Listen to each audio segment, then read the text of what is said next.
Bonjour, donc je suis Luc Arnaud, je suis le président de l'UTOP depuis déjà 2 années. L'UTOP, autrement dénommé l'Ultra Trail des Hauts Plateaux ou alors le Trail aux 1000 sourires, est une course ou plusieurs courses entre la vallée de la Mandrake à 120 km d'ici jusqu'à Antananarivo, jusqu'au lycée français. Donc nous avons un trail de 120 km, l'Ultra Trail. Nous avons un semi de 65 km entre l'Ermitage et le lycée français. Et nous avons un autre trail qui est entre Carillon et le lycée français de 30 km. Ensuite, nous avons des petites courses le dimanche pour les enfants pour découvrir un peu le trail, qui sont le Zaza Fun Run et le Fun Run.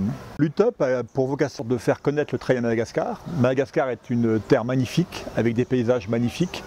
Et donc pratiquer, courir dans les sentiers, courir dans les collines, courir dans les rizières, courir dans les montagnes, c'est quelque chose d'assez formidable. Donc cette passion que les premiers innovateurs, les premiers créateurs de l'UTOP ont pensé, faire courir le maximum de gens, donc à la fois des gens de tout horizon, bien sûr des coureurs malgaches.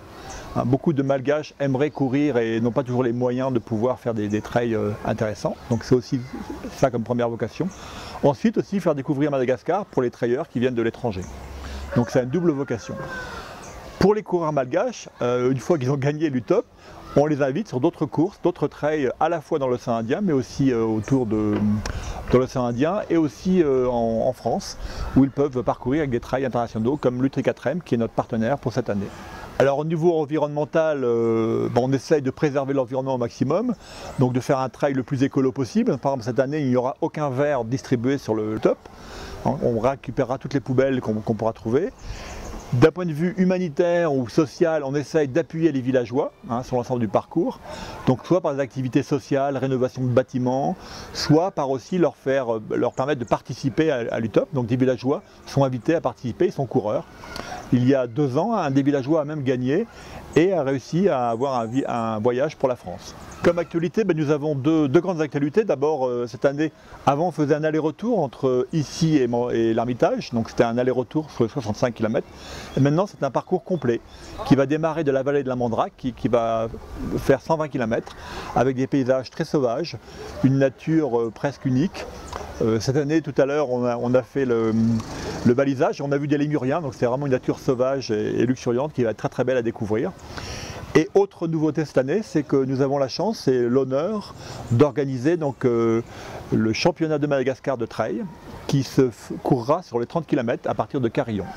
Le concours du trophée nous permet aussi de faire participer l'artisanat malgache à l'UTOP. Donc on voulait avoir un trophée original pour l'UTOP. Donc ce concours est encore en cours. Il se termine le 29 février. Donc on appelle tous les artisans qui veulent encore concourir, nous proposer un modèle. Il faut à la fois avoir un modèle joli, intéressant, représentant Madagascar, les valeurs de l'UTOP, mais aussi pouvoir le produire en 100 exemplaires, dans les délais voulus. Donc il y a deux impératifs très importants. Cette année, nous avons deux jalons pour les inscriptions. Donc jusqu'au 29 février, donc c'est très bientôt, nous avons des inscriptions subventionnées. Donc nous avons des subventions. Les carnets de subventions sont disponibles ici au GRET, au niveau de Vedcare et au niveau du bureau de Nutrisaz. Avec ces carnets de subventions, vous pouvez avoir une participation subventionnée. Ça s'arrête le 29 février. À partir de cette date-là, les subventions ne seront plus subventionnées et les inscriptions s'arrêteront le 1er avril.